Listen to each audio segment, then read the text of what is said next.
তাৰ বিনিময়ত গোপী সমস্ত গোপিনী সকলে তোমাৰ মুৰুলীৰ মাতত সমস্তই আহি পতি পুত্ৰ সমস্তক এৰি আহি তোমাকে ভজিলে। আই তোমাৰ আই লক্ষীয়ে যেনেকে তোমাক ভজিছে সেই অবলা নাৰীসকলেও আহি তোমাক ভজিলে আৰু তুমি কি কৰিলা? সেই নাৰীসকলক গতি দিছিলা। মই এই কথাটো বেছ ভালদৰে জানো। আৰু তুমি যদি সেই নাৰীসকলক যদি তুমি গতি দিছিলা, তুমি মোক কিয় গতি নিদিবা? চাব দেই বস্তুটো। মোৰ এটা বিশ্বাস আছে, ময়ো তোমাতে ভজিছো, ময়ো সেই গোপীসকলৰ দৰে ময়ো তোমাকে সাৰ কৰিছো। গতিকে তুমি মোক কৃপা কৰা। মোৰ কিয়নো মোৰ মৃত্যু যিকোনো এটা মুহূৰ্তত মই গুচি যাম, কিন্তু মোৰ কি ভাগ্যই মই তোমাক সাক্ষাতে দৰ্শন পালো। গতিকে তুমিও মোক কৃপা কৰা। অৰ্থাৎ পিতামহ ভীষ্মই যদি সেইটো বিচাৰিছিল, পিতামহ ভীষ্মই মৃত্যুৰ সময়ত যদি কৃষ্ণ ভগৱন্তক চিন্তন কৰি কৃষ্ণ ভগৱন্তক দৰ্শন কৰি মৃত্যুৰ লোৱাত তেওঁ মৃত্যুক তৰিব পাৰিছিল, আপুনি আমিও পিতামহ ভীষ্ম হৈ আমি কি কৰিব লাগিব? এয়া মাত্ৰ আপুনি আমি প্ৰত্যেকে আখৰা কৰিছো দেই। আমাৰ মূল ভাওনা আছে, যিকোনো মুহূৰ্তত আমাৰ সেই ভাওনাখন আহি আছে। সেই ভাওনাৰ সময়ত আমাৰ বচন কি হ'ব লাগিব? যাতে হে প্ৰভু ভগৱন্ত, মই তোমাৰ নাম লৈছো, তুমি মোক কি কৰা? গতি মুক্তি দিয়া। মৃত্যুৰ সময়ত যদি আমি প্ৰভুৰ কেনেবাকে প্ৰভুৰ সহস্ৰ নামৰ ভিতৰত এটি নামো ল'ব পাৰো, তেতিয়াহ'লে নিশ্চয় গোপীসকলক যেনেকে উদ্ধাৰ কৰিছিল কৃষ্ণ ভগৱন্তই, পিতামহ ভীষ্মক যেনেকে উদ্ধাৰ কৰিছিল, আপোনাৰ আমাকো নিশ্চয় নিস্তাৰিব। কি নাম ল'ম এতিয়া?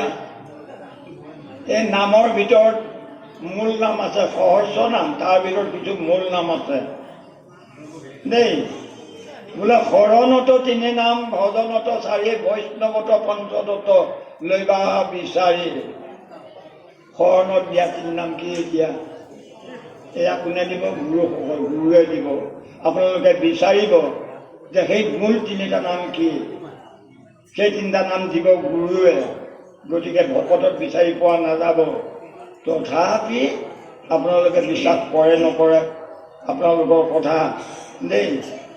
হৰি ৰাম কৃষ্ণ হৰি নাম সৰ্বধৰ্ম অনুপাম, নিগম নিগৃহ তত্ত্ব সাৰ, অহেন নাম নুশুমৰি, কমনে ভৰসা কৰি ৰয়াস ভৱতৰিবাৰ। কোনখন ভৱ? আপোনালোকৰ মধ্য দীঘলদৰী, গোটেই দীঘলদৰী এইখন ভৱসাগৰ নহয়, আমাৰ ৰহা সমষ্টি নহয়, এইখন অসম নহয়, এইখন ভাৰতৰ ভৱসাগৰ নহয়। আমি এখন ভৱসাগৰত ডুব গৈ আছো। কোনখন ভৱসাগৰ? আমাৰ দেহ ভৱসাগৰত। হয়নে আইসকল? আমি দেহ ভৱসাগৰত ডুব গৈ আছো। আপোনাৰ কলঙৰ যেতিয়া কি হয়, বাৰিষা কালত পানী চপচপীয়া হৈ থাকে আৰু তেতিয়া কি হৈ গৈ যায়, যেতিয়া সাঁতুৰি পাৰ হ'ব লগা হয়, কক বকনি ধৰে, তেতিয়াও আমি এইখন দেহ নামৰ নদীত আমি কক বকাই আছো। আমাৰ বৈঠাপাত কি হ'ব লাগিব? নাওখন কি? প্ৰভুৰ নাম, নাই জানো বাৰু? সেই প্ৰভুৰ নাম যদি কেনেবাকে আমি মৃত্যুৰ সময়ত যদি পূৰ্বৰ বাসনা আছে, তেতিয়াহ'লে নিশ্চয় আমিও এই পিতামহৰ ভীষ্মৰ দৰে আমিও ল'ব পাৰিম। ৰজা পৰীক্ষিতৰ দৰে তেওঁৰ মৃত্যুৰ 7 দিনহে সময় দিছিল। 7 দিনৰ ভিতৰত মহামুনি শুকক তেওঁ লগ পাই গৈছিল। যাহাৰ আছে পুণ্য অসংখ্যাত, শিশি পাতে কৰ্ণ কৃষ্ণ কথাত। আজি কথা এটা বিশ্বাস হৈ গৈছে। আপোনালোকৰ মধ্য দীঘলদৰীৰ পিতামহ ভীষ্মই কৈছে, তুমি যিটো চতুৰালি কৰি যুধিষ্ঠিৰক ৰাজপাত দি ৰাজসূয় যজ্ঞত তুমি যিখন নাটক কৰিলা, মই সঁচাকে আচৰিত হৈছো। তুমি সেই ৰাজসূয় যজ্ঞত কি কৰিছিলা?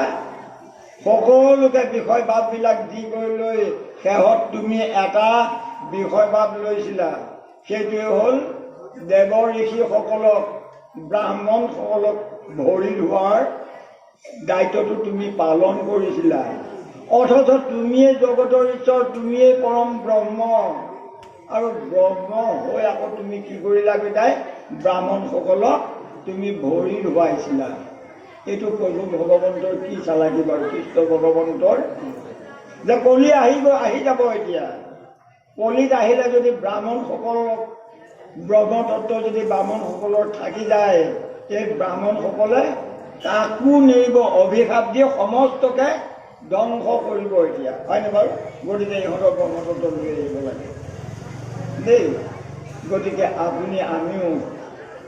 আমি আহি পোৱাৰ লগে লগে আপোনালোকৰ সেৱকীসকলৰ এজনে ধনম পানীৰ ঘটিটো লৈ আগবাঢ়িছে আমাকো চৰণ ধুৱাব।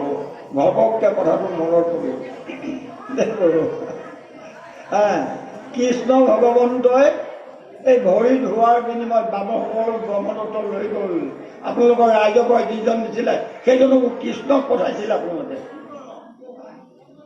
সেই কৃষ্ণই যদি আমাৰ চৰণ যদি চুলেহেঁতেন, আমাৰো সমস্ত জ্ঞান লৈ গুচি গ'লহেঁতেন।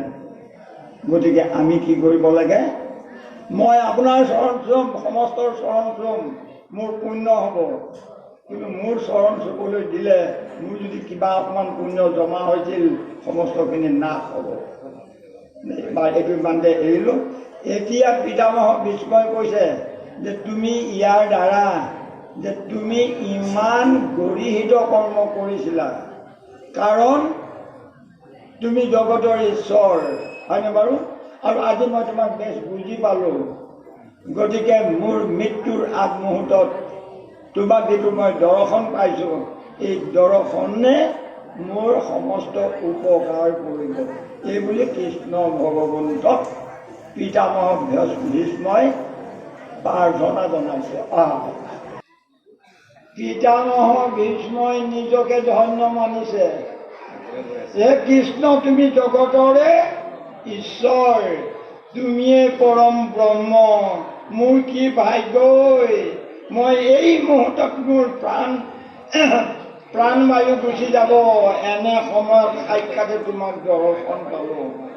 আৰু এই বুলি কৃষ্ণৰ ৰূপ ধ্যান কৰি থাকোঁতে পিতামহ ভীষ্মৰ কি হ'ল, প্ৰাণবায়ু উৰি গ'ল। আৰু যাৰ কাৰণত তাত যিমানবিলাক সিদ্ধ মুনি আছিল সমস্তই দেখা পালে বৈকুণ্ঠৰ পৰা ৰথ আহি নামিল, আৰু তেওঁ পিতামহ ভীষ্মৰ জীৱাত্মায়ো পাৰি সদি তনু এটা লৈ, কি পাৰি সদি তনু? কৃষ্ণ ভগৱন্ত বৈকুণ্ঠৰ কৃষ্ণ ভগৱন্ত চতুৰ্ভুজী, নহয় জানো বাৰু?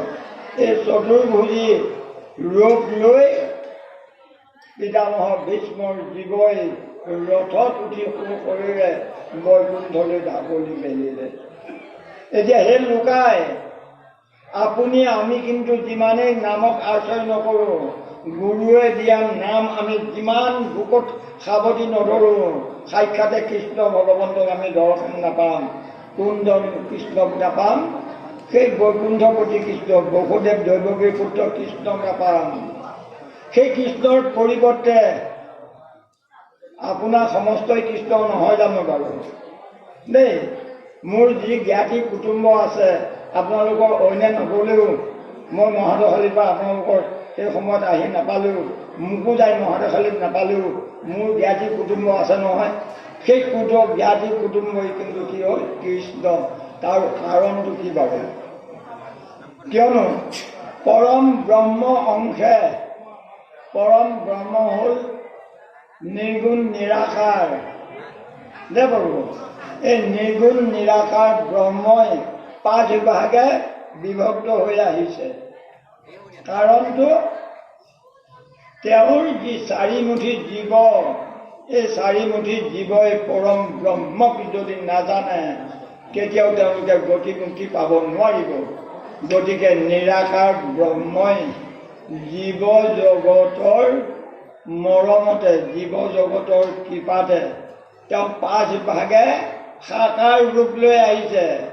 1 নম্বৰৰ ভাগে হ'ল জীৱ ব্ৰহ্ম, আপোনাৰ আমাৰ হৃদয়ত যি জীৱ আছে কাৰণত আপুনি আমি স্বজন্য জীয়াই আছোঁ। চাৰিমুঠি উৰণ গুৰণ গজন ভ্ৰমণ চাৰিমুঠি দেহতে প্ৰভু ভগৱন্তই জীৱাত্মা ৰূপেৰে আছে, গছডাল জীয়াই আছে। দুদিনমানৰ পিছত দেখা গ'ল আগৰ দিনতো শুকাই আহিছে, তাৰমানে গছডালো মৰিল, অৰ্থাৎ গছডালকো জীৱ ওলাই গুচি গ'ল, নহয় জানো বাৰু? গতিকে সেই জীৱ হ'ল ক'ৰ পৰা আহিছে? নিৰাকাৰ ব্ৰহ্মই আহি জীৱৰূপে আহিছে দেই। এক নম্বৰতে হ'ল জীৱ ব্ৰহ্ম। আৰু জীৱ ব্ৰহ্ম থাকিবৰ কাৰণে সজা এটাৰ প্ৰয়োজন। বনৰ চৰাই এটা, গছৰ ফুলগৰ পৰা চৰাই এটা যদি ধৰি অনা হয়, পুহিলে সি এদিনাখন মাত ল'ব। আৰু গতিকে তাক সজা এটা লাগিব নালাগিব? সজাটো আপুনি সোণৰে বনায়, লোহাৰে বনায়, বাঁহৰে বনায়, কিহৰে বনায় এটা সজা লাগিব নহয়, হয় নহয় বাৰু? আমাৰ জীৱক ৰাখিবৰ কাৰণত এই দেহ সজাটো কিহৰ পৰা আহিছে? প্ৰভু নিৰাকাৰ ব্ৰহ্মই বীজ ব্ৰহ্ম ৰূপেৰে, অৰ্থাৎ পিতৃৰ বীৰ্য যিটো মুহূৰ্তত মাতৃক দান দিছিল, তাৰ পৰাই আমাৰ এই দেহৰ উৎপত্তি হৈছিল। এই ভিতৰৰ কথা গোটেইখিনি কথা আপোনালোকে জানে, মাত্ৰ অকণ চুই গৈছোঁ দেই। গতিকে সেইকাৰণতে শ্ৰী চৈতন্য মহাপ্ৰভুৱে কৈছে, বীৰ্য ধাৰণং জীৱনং বীৰ্য পতনং মৰণং। বীৰ্য কি কৰিবা? সংৰক্ষণ কৰিবা যদি তোমাৰ আয়ুস বঢ়াব বিচৰা, আৰু বীৰ্য ক্ষয় কৰিবা।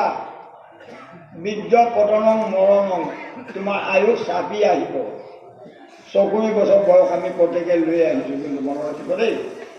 কিন্তু 40 বছৰ জানো 3 গুৰি দেওনা 3 গুৰি 10 বছৰ দেওনা পাৰ হোৱাৰ পিছতে একেবাৰে 6 লাখ মানে কিবা কি হৈ যায়, 40 বছৰীয়া বুঢ়াটোৰ দৰে সৰুৱেই নহয় নে গুৰুসকল?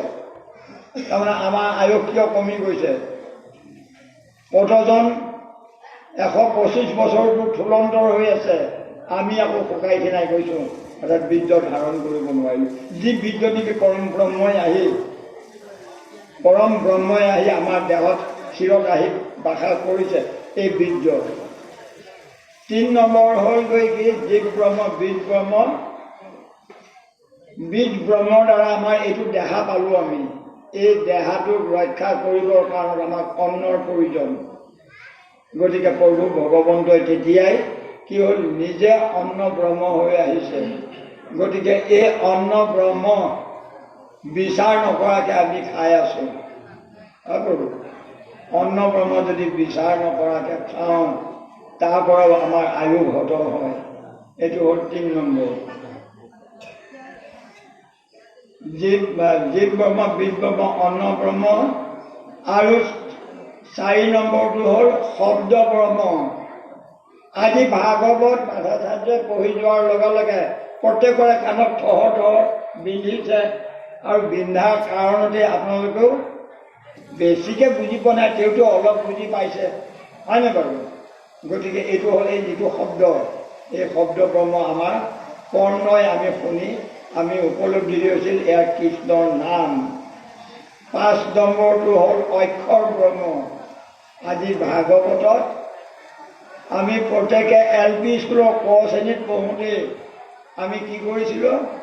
স্বৰবৰ্ণ আৰু ব্যঞ্জন বৰ্ণ পঢ়িছিলোঁ। সেই স্বৰবৰ্ণ ব্যঞ্জন বৰ্ণখিনিয়ে আজি আহি ভাগৱত হৈছে নাই কওক বাৰু, হয়নে বাৰু? গতিকে কি কোৱা হয়? ইয়াক কোৱা হয় অক্ষৰ ব্ৰহ্ম। অক্ষৰকে ব্ৰহ্ম মানি পুজিবা অনুমানি। গতিকে এই অক্ষৰ ব্ৰহ্মক আজি কি কৰিছোঁ? আমাৰ সনাতন ধৰ্মই নহয়, সকলো ধৰ্মত তেওঁলোকৰ যিটো শাস্ত্ৰ আছে, সকলো শাস্ত্ৰত এই অক্ষৰ ব্ৰহ্মই স্থান পাইছে। গতিকে অক্ষৰ ব্ৰহ্মক আমি কি কৰিব লাগে? আমি ভগৱান জ্ঞান কৰিব লাগে। এতিয়া পিতামহ ভীষ্মই সেইটোকে কৈছে যে ময়ো আজি তোমাৰ এই নাম শুনিছোঁ, সেই নাম প্ৰতিটো নামত কি আছে? অক্ষৰ ব্ৰহ্ম আছে। গতিকে মই নিজকে ধৈৰ্য মানিছোঁ। কৃষ্ণ